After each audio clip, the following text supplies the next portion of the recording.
এই পর্নোগ্রাফি তো এটা ডিরেক্টলি জেনা, চোখের জেনা। পর্নোগ্রাফি ইন্ডাস্ট্রি এটা $multi-trillion ইন্ডাস্ট্রি।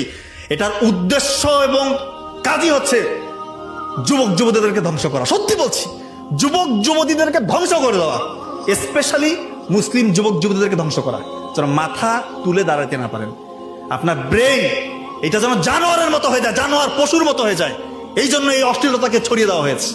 বৈজ্ঞানিকভাবে প্রমাণিত, আমাদের যে ব্রেইনের ফ্রন্টাল লোব আছে, ফ্রন্টাল লোব এটা শ্রিঙ্কেজ হয়ে যায়, সংকুচিত হয়ে যায়।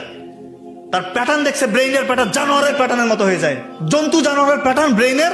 আর যারা অশ্লীল কাজে নিমজ্জিত, দীর্ঘদিন ধরে পর্নোগ্রাফিতে আসক্ত, রাতের বেলা গোপন গুণা করতেছে, একাকী নির্জনে সে নিজেকে কন্ট্রোল করতে পারে না, পর্নোগ্রাফি দেখে মাস্টারবেশন করে, তার ব্রেইনের প্যাটার্ন জানোয়ারের মতো। দয়া করে পর্নোগ্রাফিটা ছাড়েন, না হলে আলটিমেটলি আমাদের কাছে আসতে হবে।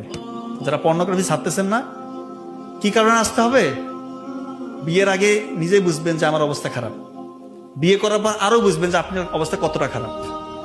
তখন ফোন দিয়ে কান্নাকাটি করবেন, তখন কিন্তু খুব কঠিন হয়ে যায়, সত্যি কঠিন হয়ে যায়।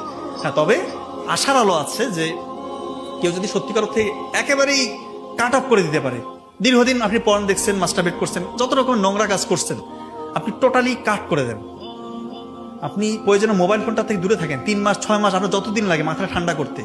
হাই ডোপামিনের যে রেসটা, ওইটা কাটাইতে হবে আপনাকে। আপনি যত কষ্টই হোক আল্লাহর কাছে কান্নাকাটি করেন, চোখের পানি ফেলেন, আল্লাহ তাআলা আপনাকে সাহায্য করবে। আল্লাহ ছাড়া পৃথিবীর কোনো শক্তি না আপনাকে এখান থেকে বের করতে পারে, পৃথিবীর কোনো শক্তি নাই। আল্লাহর কাছে কান্নাকাটি করেন, আল্লাহ সাহায্য করবেন, না হলে আপনি এখান থেকে বেরোতে পারবেন না।